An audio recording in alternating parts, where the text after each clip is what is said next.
This is the X-Zone Broadcast Network, broadcasting worldwide on broadcast affiliates and satellite program providers, including CNN Broadcast Network, Sirius Satellite Network, Star Media, Good News Radio Network, Angel Broadcast Network, Wiki Broadcast Network, and WPBN TV. For more information on the X-Zone Broadcast Network, visit us at www.xzbn.net.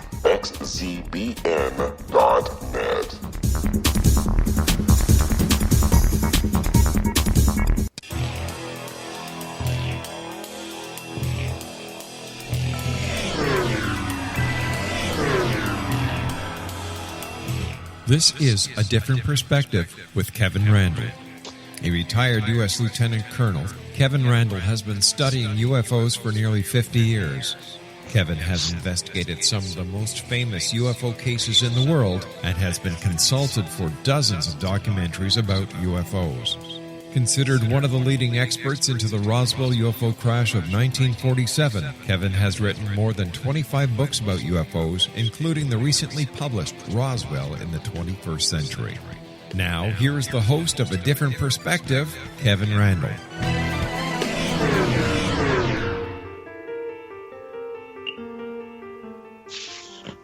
And we have returned after our 167-hour hiatus, which means I'm back with a different perspective.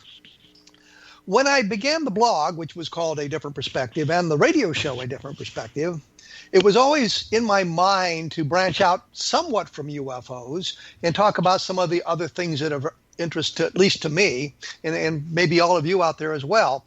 UFOs are a key part of that. Paranormal sneaks in there once in a while, as you've heard in the past. And one of the things that's always intrigued me is the mystery of the Oak Island money pit. This is a treasure in Oak Island. I have with me today Joy Steele, who is a freelance writer and a member of Canada's Authors Association. I'm sorry, Canada. I didn't mean to say Canadian. The Canadian Authors Association in Nova Scotia. She has always had an interest in the Oak Island mystery. After business studies and work, she worked in the field of communications in Hong Kong. And in 2001, she returned to Nova Scotia and was able to focus attention to researching Oak Island. Finally, after more than a dozen years and countless hours of primary and secondary research, Joy Steele shares her findings with the world. Her book is called The Oak Island Mystery Solved, and we're going to hear her solution today and a little bit more about Oak Island. Joy Steele, welcome to A Different Perspective. Hi, Kevin. Glad to be here. Well, it's nice to have a Canadian on the show once in a while, since the show is produced in Ontario, Hamilton, Ontario, Canada. I can't even get the things right here today. I don't know. This always happens at the beginning of the show. I don't know whether it's nervousness. All things Oak Island. That's what it is. Well, I don't know if it's nervousness or what, but as we get going into the show, things seem to settle down a little bit. So we just sort of ignore the first 3 minutes. I was going to say, on this Oak Island thing, we've just got about 3 minutes left before we have to break here. Can you give me a short synopsis of exactly what the mystery of Oak Island is? Oh, well, we're going to just dive right in here and say what it is then? Yes. Okay. According to my research, and as Kevin mentioned, this is backed up by primary documents, secondary testimonies, especially archaeological evidence. And so the what this all produced was the resolve for Oak Island, and it turns out that it was a naval source. No, Joy, let me stop you here. What I want to know is what is the Oak Island mystery? Not your solution yet. We'll get to that in a moment. But what is the mystery itself? What is the deal about Oak Island? Okay, well, for that we'll have to go into a little bit of the lore of Oak Island. Yes. Now, traditional lore says that 3 lads, visited Oak Island back in 1795. Just a little footnote aside here. Our research has indicated that actually the year might have been around 1780. We found that there were at least 5 primary residences from the 1791 poll tax. So that date, I'm just saying, is in question. However, as it goes, the young men, they ventured to Oak Island, and what they chanced to see intrigued them. They saw a clearing around Smith's Cove, and then they chanced to find a depression, a big depression. And at that time, rumors were abounding about Captain Kidd, maybe burying his treasure up there and things like that. So when they saw this oak tree with a block and tackle dangling from it, and they saw the depression underneath, they said, "Ooh, something sunk here. It must be treasure." And so, this was the misdetermination of clues right from the beginning. Well, let me interrupt you here. Because we're going to have to take our break, as I promised moments ago. And what we'll do is we'll talk a little bit more about the boys who found the depression and that sort of thing. For those of you who are interested, the book by Joey Steele is The Oak Island Mystery Solved. And I posted a number of entries on my blog at www.kevinrandle.blogspot.com that refers to more Oak Island and the mystery there. We will be back right after these messages.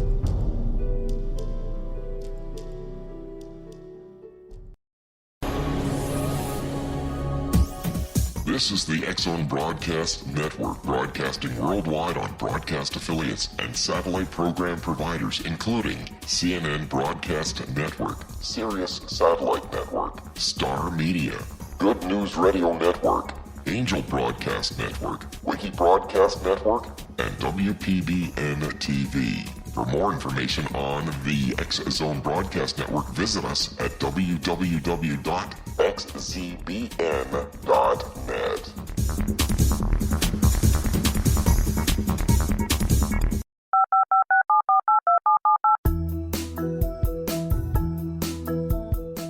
Did you know that when you're on the road with limited data or Wi-Fi, you can still listen to the X-Zone Radio Show with Rob McConnell, The Science of Magic with Gwilda Wiyaka, X-1, Dimension X, Space Patrol, and every minute of the X-Zone Broadcast Network by calling 213-401-0080, courtesy of Audio Now. No smartphone, app, or internet needed. It saves your data plan, and it's free if you have unlimited minutes. Call 213-401-0080 to listen on any phone, anytime, anywhere. Remember, 213-401-0080 for the best of the paranormal, parapsychology, and sci-fi radio programming anywhere, 24/7, 365.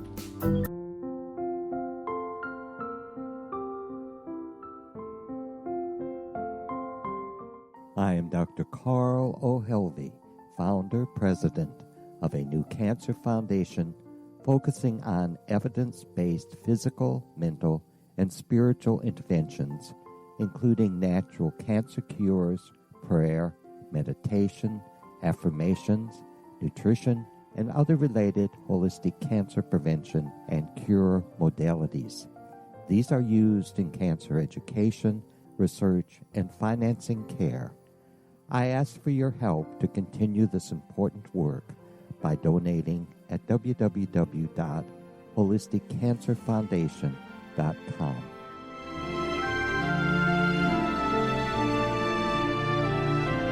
Hello, I'm Pete Marsh. With my daughter Justina, we will be presenting the new radio show, Too Good to Be True.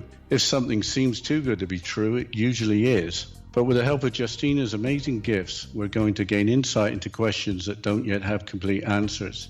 Have you wondered who built Stonehenge and for what reason? Why are crop circles found in the same region as Stonehenge and elsewhere? Are crop circles a hoax, or are they created with technologies that we have little knowledge of? Who built the pyramids in Egypt and also in other countries? How and why were they built? Was the Titanic switched with the Britannic as part of a gigantic insurance fraud, or for more insidious reasons? What caused the Tunguska event when trees were flattened over an 800 square mile area in Siberia? Will the new insights be too good to be true? Well, that will depend on what you are prepared to believe. Please join us as we start on this journey together. For more information on Too Good to Be True, visit www.xzbn.net. Little children aren't the only ones afraid of the dark. Millions of soldiers return from war zones with PTSD, anger, frustration, fear, and loneliness, much of which surfaces during the darkness of the night. You have the chance to change the lives of these American heroes. Songs and Stories for Soldiers.us provides free MP3 players for these men and women. With a list of 3 million songs in 16 different styles, 100,000 audiobooks, and 30,000 old-time radio programs, every veteran can find something to soothe and comfort them at no cost. All our players contain an 8-hour audio program designed to help veterans fall asleep. With 1,500 plus vets now participating, it's our goal to deliver 10,000 audio players this year. Go to our website at songsandstoriesforsoldiers.us. Help us help a veteran make it through the night.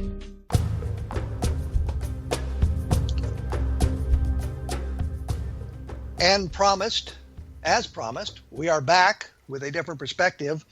We're getting a bit of a hum on the line here, and I apologize to the listeners for that. We just can't seem to work it out, so we'll just have to continue on with the hum going on in the background. When we left Joy Steele, we were talking about the discovery of the money pit on Oak Island, and I wanted to make one point clear. Oak Island is not all that far from the mainland of Canada, and there was talk during the 18th century of lights of some kind seen on the island, which might have given rise to this idea that pirates had been there burying treasure. So we move now to, I think, 1795, and we have 3 boys who found this depression in the ground. They found some evidence of a block and tackle in a tree overlooking the depression, and they begin to dig, I believe. And Joy, can you take it from there? Yes, sir. So yes, they begin to dig. Daniel McGinnis finds the money pit, we said, around 1780, we think, along with friends John Smith and Anthony Vaughan. They dig to around 30 feet and then temporarily give up. And then around 1803, another company comes along. You're going to see like 17 or so syndicates come one after the other in this story. So they dug down about 30 feet, and that was all the further they could go with their hand tools? Mm-hmm. That's right. So they had to, and they needed resources and help, but the local people were so suspicious of the place. They didn't want to have, it was taboo. They didn't want to have anything to do with it. So they seek help, and anyway, the Onslow company forms, and it's within this period, around 1804 now, that they turn up the famous inscribed stone. And let's go back a little bit. So the Onslow company is now a syndicate of some kind, and they have better tools, and they're able to dig much deeper into what they think is the money pit. Is that correct? That's correct. Yes. So they get down to, now traditional reports say 90 feet, but I have in my possession right in front of me here, I have the 1862 Yarmouth Herald, and actually it might be around 80 feet when they found that stone. So they turn up a stone anyway, and it's face down. It's around 80 to 90 feet, let's say, and then there's all these glyphs on it. So this became known as the inscribed stone. And when translated, given in its purest form, the first glyphs we know, this actually is a cryptoquote just like you doodle to in your daily newspapers, and the message is indeed 40 feet below 2 million pounds are buried. We're going to find out a little bit of irony there. I'm going to prove that we're not talking about treasure here. Okay. So let me kind of set the tone here. What we've got is they've dug down 80, 90 feet. They found a stone, and it's inscribed with some glyphs, and they've been able to translate it, suggesting 40 feet below is $2 million. So they've got their shaft dug down. Now, as they were digging down, didn't they come to platforms of trees or something like that every 10 feet or so? I think this is more. No, this is more. Interjection, compounding the myth, making it the myth. Compounded with more embellishments. Okay, let's just say. So you're suggesting there were no layers to this thing where every 10 feet they found the logs or anything like that. That's kind of part of the mythology that's grown up around the money pit. It is mythology. In fact, let me quote here. Okay, now let's pick it up. By this time, the work became too heavy for them to carry on alone, and they tried to get the inhabitants to join them, but they refused from kind of superstitious dread. We just said that.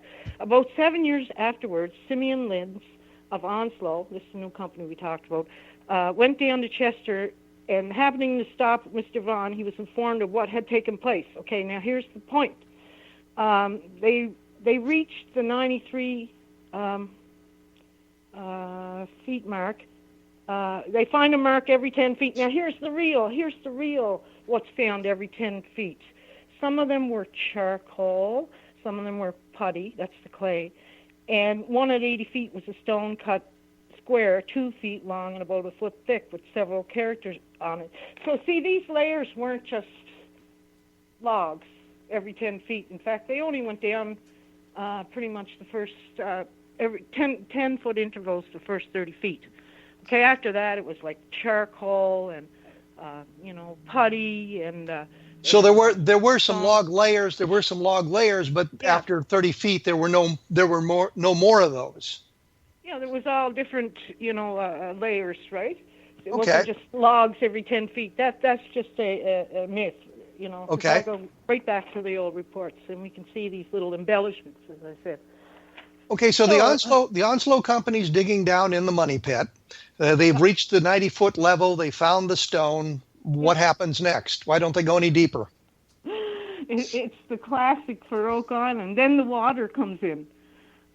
They go down to about 93 to 110 feet, and this floods and eventually they're put out of business and they can't recover it. But when you say it's flooded, you mean the pit they've dug is now flooded. There's water in it. That's right. There's brackish water coming in from somewhere, and it's pouring in at such a rate that, they can't dig anymore because the water level's just going too high for them. So we're in 1803 right now, and they don't have the technology to pump the water out of the pit. The water's coming in faster; they can pump it out. Right. So the business has gone belly up. Okay. So the Onslow Corporation. Line of them do. The Onslow Corporation is gone, but McGinnis was part of the Onslow Corporation as the other two boys were? Yes, yeah. Okay. They had an interest there. But anyway, that ended, and the next enterprise picked up in 1849, the Toro Company. They go on to find some more clues. They get a couple of casts. They speculate that it's loose metal inside, but again, this is just a speculation. We can show you what it really is. And they recover 3 gold chain links. However, there's lots of convincing, evidence that they might have been salting the pit to raise money for treasure shares. By salting, I mean somebody could have tossed that in there, right?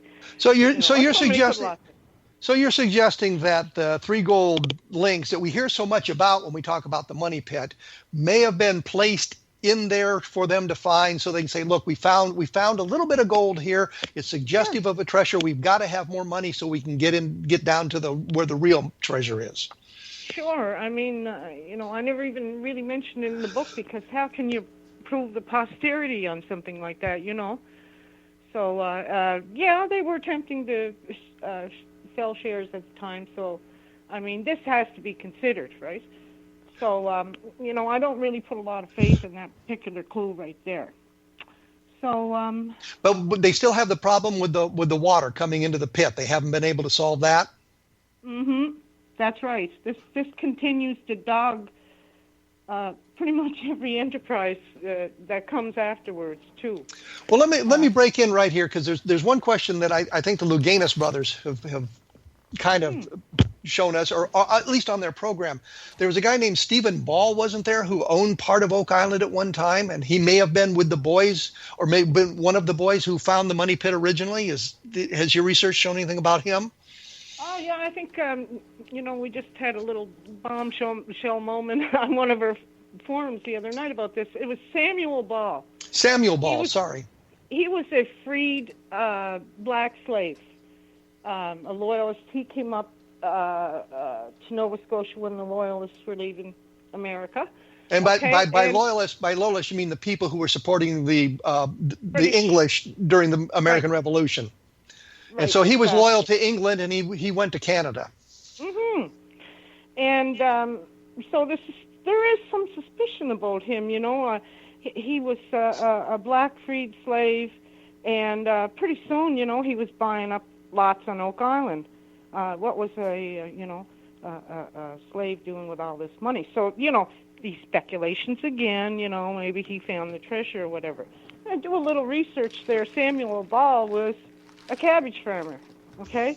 And what was the local population of the time? It was all settled by Germans and Dutch people, okay? And I found it recorded the other night that the product they were making since they arrived, and this is really popular with German people, is the sauerkraut, you see? So here was what we found out, what we think we know now, is Samuel Ball was making a successful money on a cash crop. That was cabbage. He was a cabbage farmer. This was sold all over the local area and used by the inhabitants, and it was also for victualling the ships with. So he's a successful farmer. He's making money off his farm. So the source of his money may have been his cash crop, as opposed to finding the treasure. Absolutely. See, I mean, this is where the speculations go off wild, aren't they? And everything goes off the rails, But if we look and we dig and we actually go into the history of the place, things can be explained, in another way, in a more logical fashion. So the idea that Samuel Ball was a member of the trio that found the original pit probably is untrue. Oh, absolutely. I mean, he was at a much later time anyway. No, it was three local lads, actually, okay, older than they said, John Smith, Anthony Vaughan, and Daniel McGinnis, of course. McGinnis.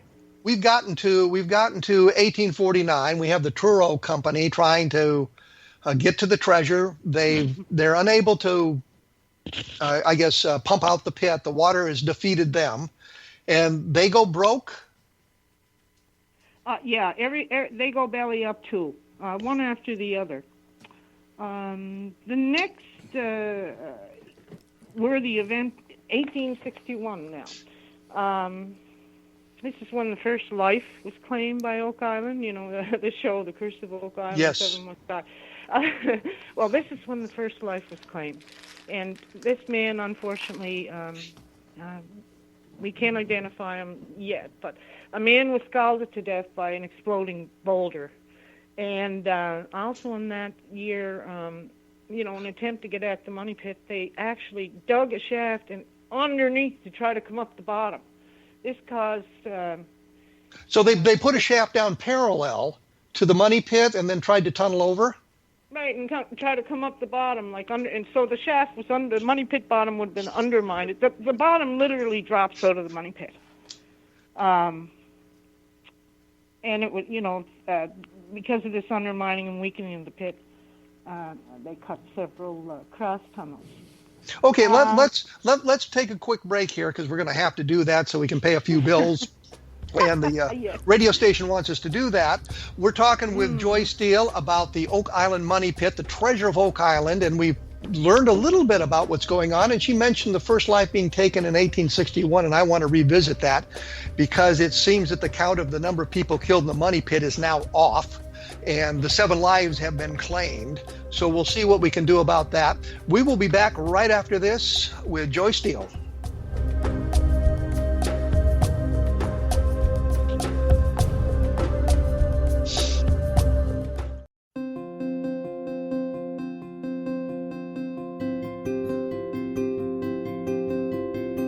Dreams are our personal gateways into infinite wisdom. Don't miss shamanic counselor and indigenously trained dream decoder Sandra Corcoran's inspiring book, Shamanic Awakening Between the Dark and the Daylight.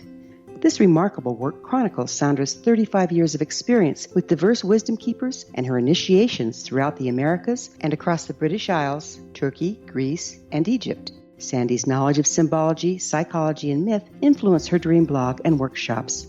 Sandy offers private tarot readings, international journeys, a meditative CD, as well as her book, Shamanic Awakening, to encourage you as you navigate this earth walk, creating a deeper connection to yourself and all that is. Find this and more at Sandy's website, starwalkervisions.com.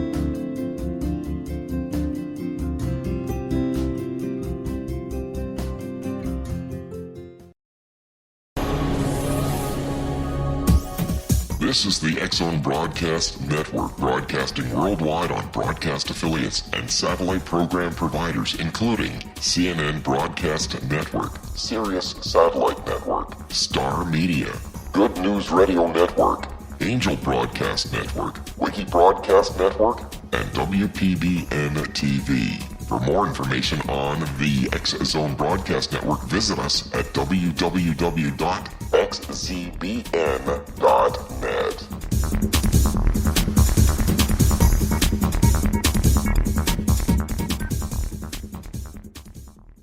How would you like to be able to read other people's minds? Well, the next best thing is here. When you know how to read a person's name, you know how the person thinks, feels, and behaves. Each letter in our name holds a key to unlock our true essence. Our name contains both our gifts and challenges in this lifetime. Mnemology science discovers personality secrets hidden in the placement of the letters of our names, including the first and last impression people remember about us. Sharon shows us how to interpret the arrangement of letters as outlined in her book, Know the Name, Know the Person. Sharon Lynn Wyeth created mnemology science after 18 years of research and testing her theories, and has supported thousands of people around the world in understanding themselves and others better. You'll enjoy Sharon's unique teachings as she shares her system to learn the gifts behind your given birth name. Even if you don't like your birth name, there are jewels in this book. If you're thinking of changing your name, ready to name your child, or wanting to get along better with others, this is the book for you. If you'd like to improve your relationships and change your life for the better, get the book today, Know the Name, Know the Person, or visit www.knowthename.com. That's www.knowthename.com.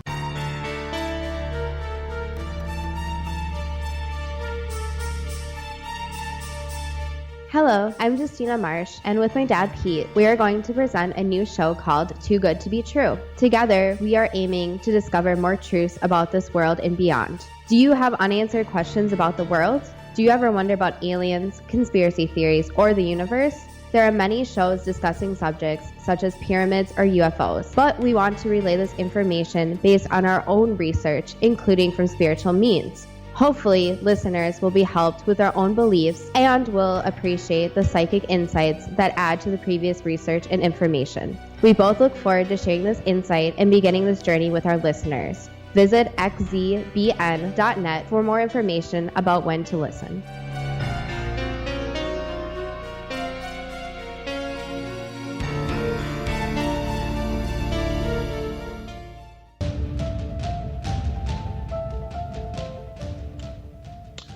I am back with my guest, Joy Steele, and we're talking about the Oak Island Money Pit, and she's taken me off in a couple of tangents that I didn't want to really go down, but we're going to have to look at those, and we're going to try to get to her solution of what really happened at Oak Island, what the money pit really is. I believe in the program, the Curse of Oak Island, they talk about 6 people having died, and it seems to me that the first one that they have on their list died in like 1897. And you said the first person was killed in 1861. Have I got the numbers wrong? Well, the second person lost their life in 1897. The first one was 1861. In 1897, this was Maynard Kaiser. He fell to his death while he was being pulled out of the pit. Yeah. Okay. The William Chappell expedition. Okay, so the 1861 attempt to penetrate the money pit, they dug a parallel shaft down there. They tried to come up below it. They screwed the whole deal up, and you say the bottom fell out of the money pit.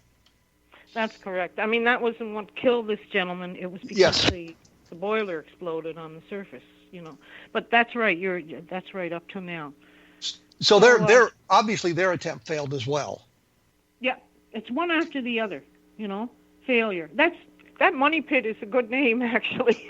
Yes, because people keep throwing money into the pit trying to get to the treasure. Exactly, and they never sucking got it out. Not a dime, right? So we've come to 1861. They've attempted to make another assault on the money pit. They failed on that.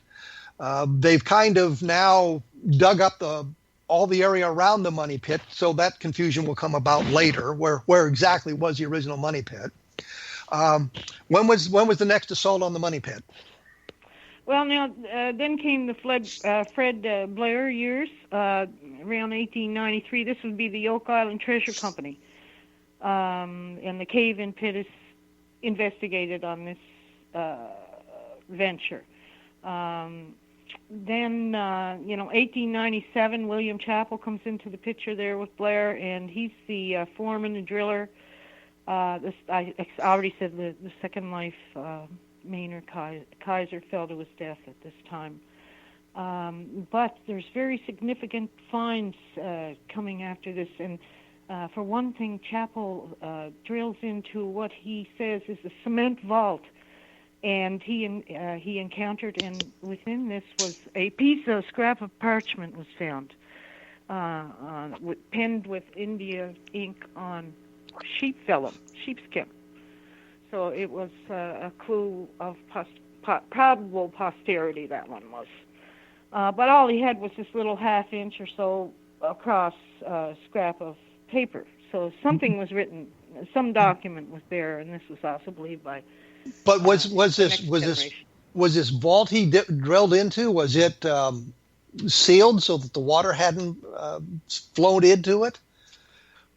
Well, this is another significant clue. And when I go for the reveal here, this is actually another part of the process I'm going to tell you was going on in antiquity and obsolete technology. Well, let's jump ahead because we're going to run out of time if I'm not careful on managing my time here.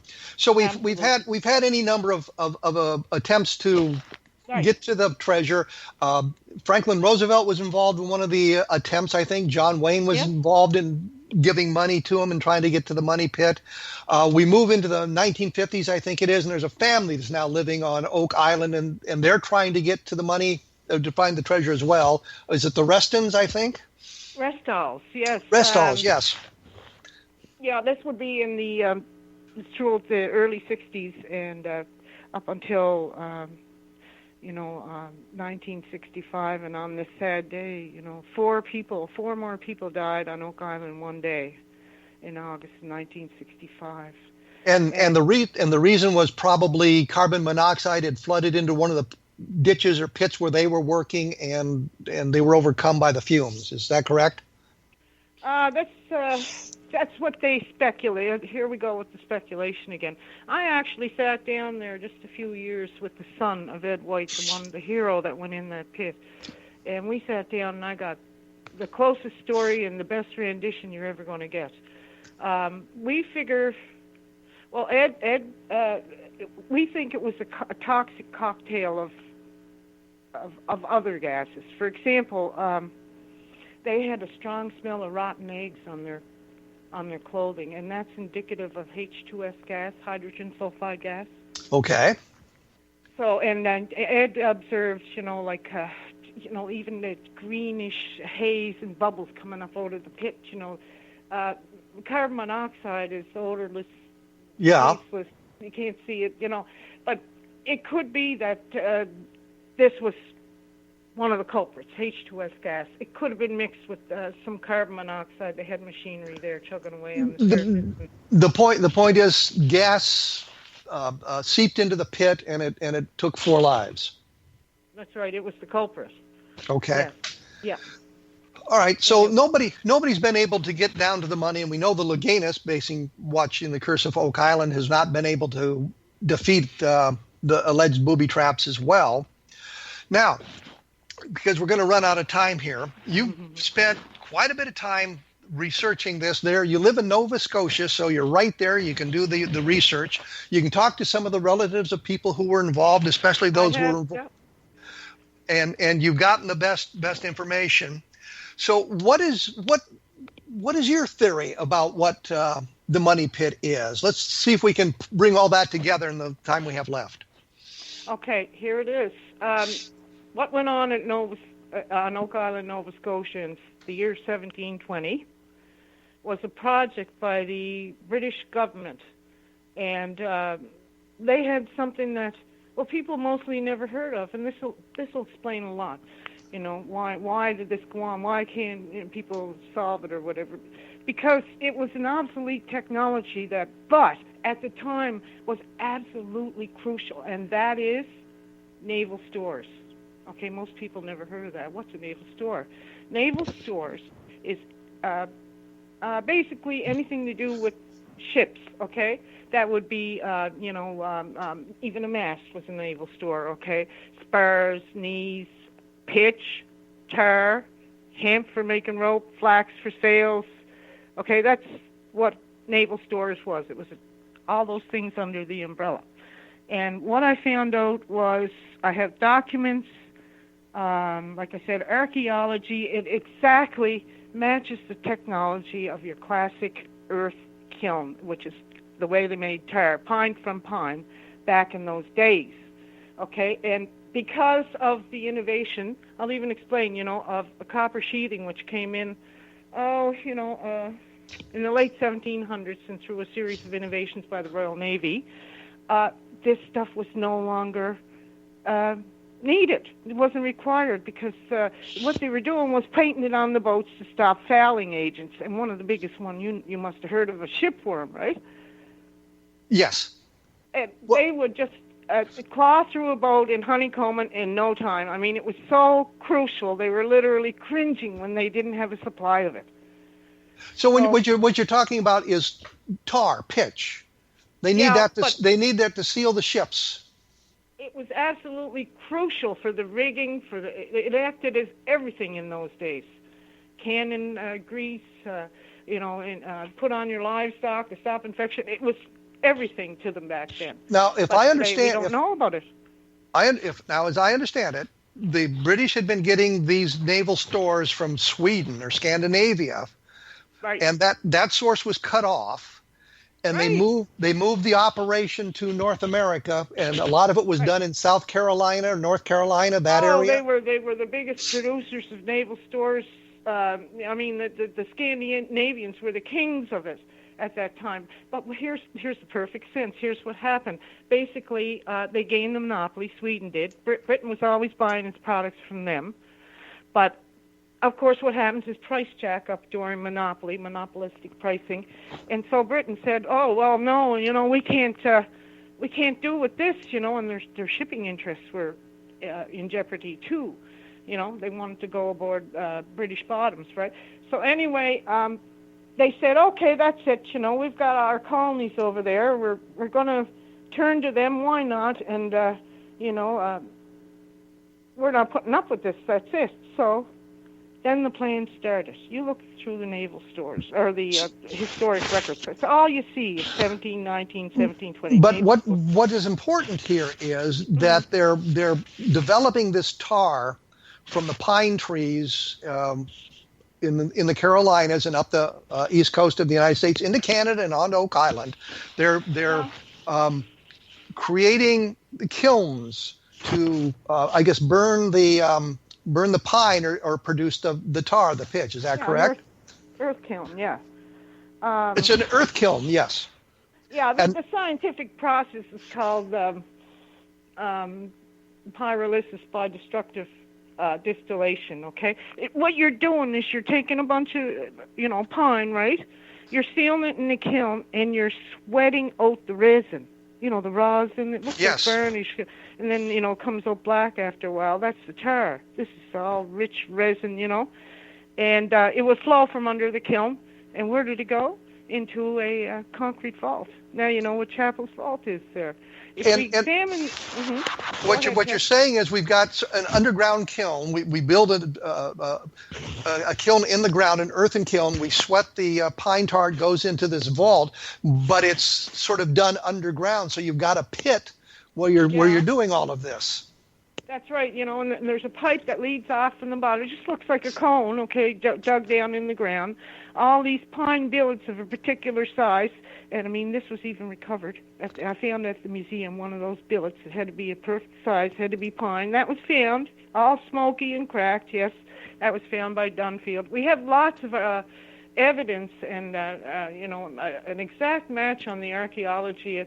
There's so much to go through, but I'll just keep telling you the evidence that I can, There's so much to go through. But you've talked to archaeologists in, I guess, the Carolinas who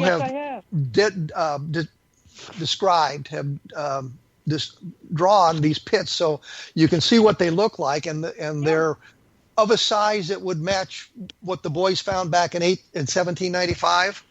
Oh, exactly. Here's another kicker. Remember the flagstones? Do you remember the... Yes. 2 feet down, they found flagstones. Yes. Flagstones on top. Okay. A typical earth kiln, it never changes. They always have the saucer-shaped, donut-shaped depression. There's always charcoal just below the surface, and they use these flagstones. You know why? Because I got a picture of it even from antiquity. They pound on them, and this creates a tighter seal in the kiln. Okay, all right. This has to be sealed, or it will, there's actually reports here, they blow up.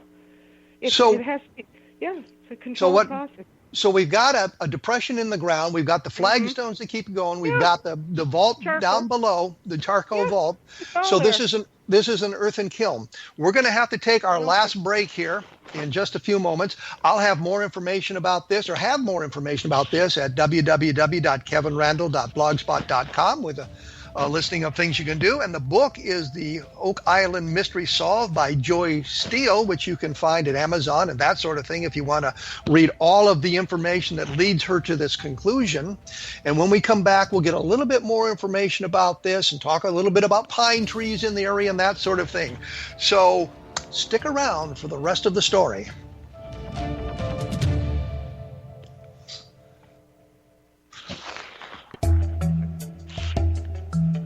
Kev, you there? Yes.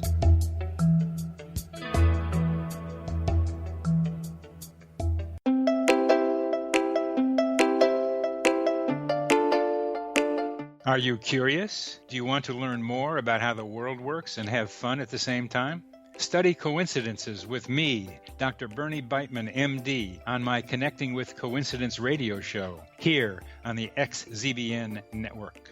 Listen to Jungians theorize, statisticians randomize, true believers evangelize, while I categorize. I dance to the rhythm of coincidences. People who experience me see more of them.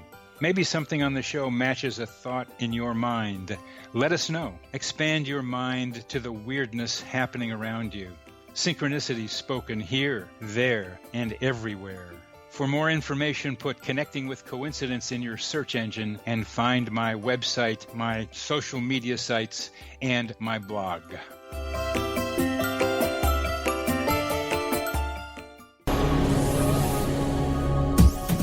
This is the X-Zone Broadcast Network, broadcasting worldwide on broadcast affiliates and satellite program providers, including CNN Broadcast Network, Sirius Satellite Network, Star Media, Good News Radio Network, Angel Broadcast Network, Wiki Broadcast Network, and WPBN TV. For more information on the X-Zone Broadcast Network, visit us at www.xzbn.net.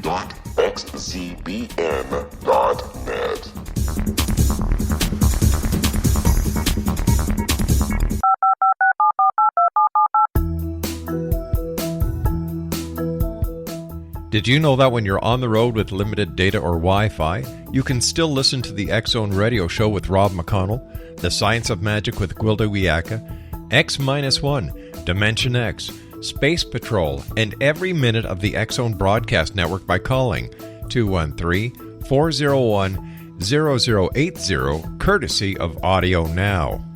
No smartphone, app, or internet needed. It saves your data plan, and it's free if you have unlimited minutes. Call 213-401-0080 to listen on any phone, anytime, anywhere. Remember, 213-401-0080 for the best of the paranormal, parapsychology, and sci-fi radio programming anywhere, 24/7, 365.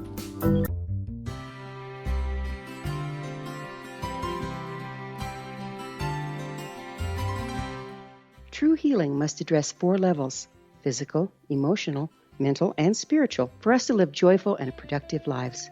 We tend to treat 3 of the 4, leaving the spiritual languishing. If you're tired of the same dysfunctional patterns cropping up in your life, Soul Balancing is for you. Trixie Phelps, owner and founder of Soul Balancing, is a naturally gifted energy healer trained in numerous esoteric forms, including shamanism. Trixie has created a powerful modality that safely and effectively clears your energetic field. A Soul Balancing session can remove interference, heal trauma, and restore your hope. Contact Trixie for a life-changing long-distance session today, www.soulbalancing.world.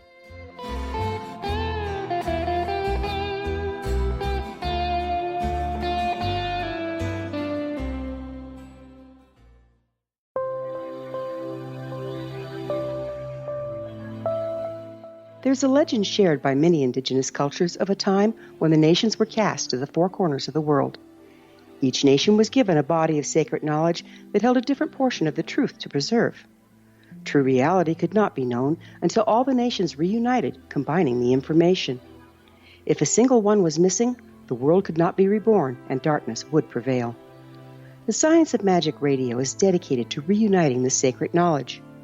With the understanding, none of us has all the answers, but together we can open new perceptions and possibilities. Through our combined vision, the world can be reborn into a place where darkness no longer prevails. Join me, Gwilda Wiyaka, and the Science of Magic daily on the X-Zone Broadcast Network, xzbn.net, or visit us at thescienceofmagic.net. I did not lie to you. We are back. I am joined by Joy Steele. Her book is The Oak Island Mystery Solved. And when we went away, we were talking about these earthen kilns. And obviously they're using fire and that sort of thing in the kilns. And I wondered if that might have some association with the lights that people had been seeing in the mid-1700s. And I know the Louganis brothers in their work on Oak Island found the remnants of an old British camp of some kind. Is that all tied together? Yeah, well, there's a lot of layers on Oak Island. Settlement has been known, other than our original builders, but I mean, they've been settled there since the mid-early 1700s. Now, you mentioned about the lights, okay? I'm going to tell you the real story about the so-called lights. First of all, it wasn't lights; it was bonfires. And the year was in the 1720s, and this matches my offering as well. The original tale of that comes from Reverend Edward Snow, and he writes, quote, "In 1720, the people of the mainland had observed particular lights burning on Oak Island at night. Boatmen, curious enough to cruise in the vicinity, had seen the outlines of men believed to be pirates silhouetted against giant bonfires. 2 fishermen who went to Oak Island to investigate did not return and were never heard from again. Finally, the pirates, if such they were, disappeared from Mahone Bay, and the area settled down to peace and quiet. But the women of Chester, whose men had vanished, never forgot the days when the pirates were active at Oak Island. A feeling of terror toward the island had persisted ever since the 1720s. This is folklore. People will just say it is, but this is an exact match of the way a kiln would be lit. And why at night? Because they were lit at night because, well, presumably the wind would be lower, right? So you would have better control of your burning. So, there's all sorts of tie-ins to what really happened, and this is just another part of this facet of the story that absolutely matches. One size fits all with this naval story. I found it fascinating that in the last season of Curse of Oak Island, Louganis Brothers had people with metal detectors going on there, and they found what, in essence, is the remnants of a British camp there. And what you're suggesting is the British camp would have been there to create the earthen kilns so they could get the tar and the resin and whatnot they needed to fix ships. And if you've got a triangular shaped bay in there that they talked about, and they found bits of ships in there, it seems to me that would be a place where they would be doing repair work on the ship, sort of a wet dock type phenomenon. Well, you're absolutely right. In fact, if we look at all the criteria of a kiln, Oak Island matches everything exactly. It fills the criteria. And I mean, for this criteria, would you like me to list them off quickly? And let's see now. If you're going to pick out a naval stores place, you got to have a supply of pine. Okay, I proved that's there. I found the records of Samuel du Champlain. He was in the area, and he says the place was filled with pines, and he names other woods. Okay, so there's no question about that. In fact, gives the coordinates, 44 degrees north latitude. Where's Oak Island? 44 degrees north latitude. You had to have a gentle rolling landscape. I'm telling people now why Oak Island was picked. I'm telling them why this question. Indeed, it has the right landscape because the tar had to roll down the kiln into that vault by gravity, okay? It's all simple logic. And it had to have, good coastal shipping, and this was required by British law as well. And it had to be, another reason, I have a document, a very rare document. I hope we get another chance to bring this out. But the one and only document connecting Oak Island. And so the requirement was that they would like to have land uninhabited with no land claims. There was nobody on Oak Island in 1720. And the bonus is central swamp, okay? This is how they seasoned the mast back then. They had to have a wind, what they call a windlash swamp, a pond, and the mast will go in so they wouldn't crack, okay? It's all there. And another requirement, and this came out, new research just within the month, you had to have clay. Now, what do you hear about Oak Island? Clay this, clay that. You had to have clay to set up the kilns. That clay was everywhere in the archaeology. Yeah, so it's all there, 100% a match. And if we look... another thing. Well, I was going to say, if we look at the earthen kilns that were built in the Carolinas in that time frame, they seem to match the evidence that has been found on Oak Island, which would suggest the earthen kiln is the solution. There was no money. There was no treasure. It's an earthen kiln that they were using to get the resin, to get the tar, to complete the naval stores, I guess is the thing I'm searching for. Because the monopoly was on, it was crucial. It was just crucial back then. You're exactly right on that. So you're saying you have the documentation from the history of Oak Island, the mythology that's grown up on that. You've seen the documents from the 18th century. We've got the matches from the archaeology research being done in the Carolinas. Sure. It all seems to fit together. So you're saying there's no treasure? No. The real treasure is in our archaeology, and who was there. I didn't bring out who was there yet, but I'm going to give you all the 5 W's and throw in a how, too, okay? But I don't have time today. Make it quick. So, do you want me to say who was there now, or?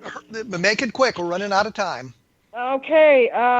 According to the records, I've identified the party as being the South Sea Company, which was a joint stock company, and believe it still befuddles scholars today, but somehow they struck up a deal with the broke English government and swapped their shares for debt.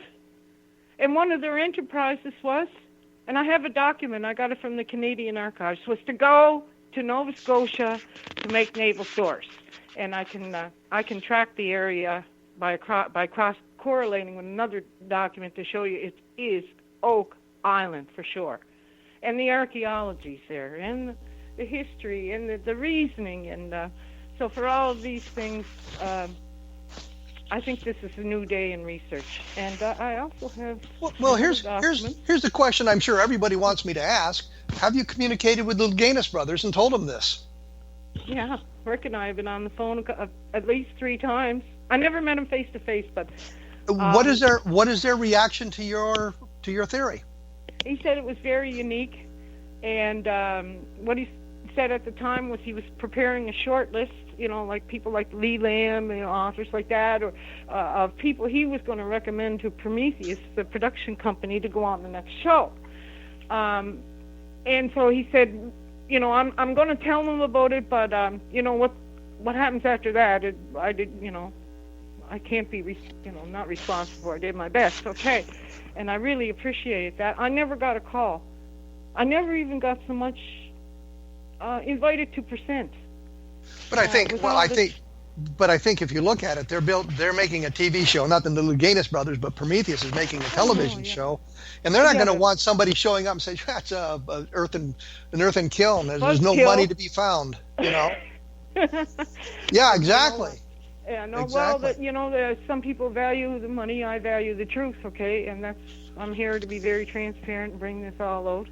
And clearly the show is very popular. So I think anything that suggests that there might be an alternative explanation that fits all the facts is not going to be something welcomed by Prometheus. Although the Gaines brothers would probably be happy to have a solution.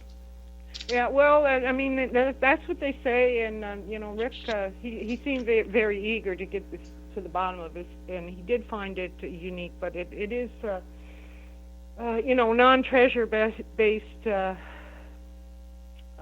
offering. I'm not even going to say theory anymore. I'm sorry, I just got too much to say what this is.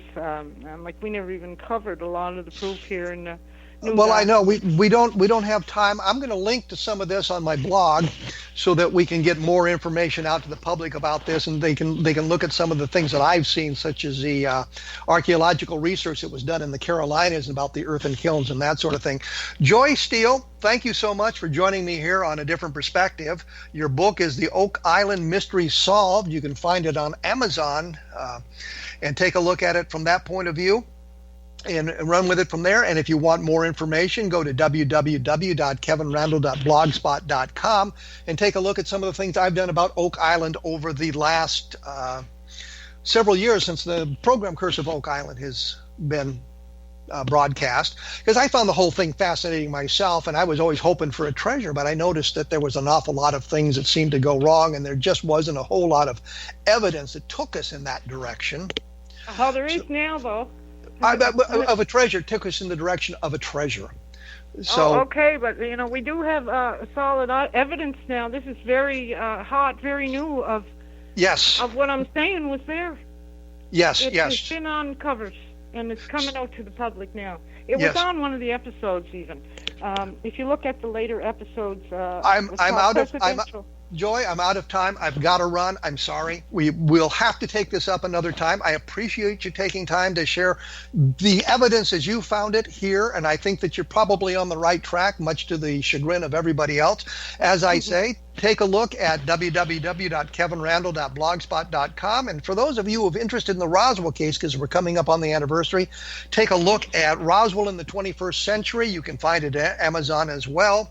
Next week, with any luck, I'm going to revisit Jan Harzan to talk about some of the controversy that is circulating in the upper levels of MUFON and see if we can get down to that. We will be back in 167 hours with another episode of A Different Perspective, so thank you for tuning in.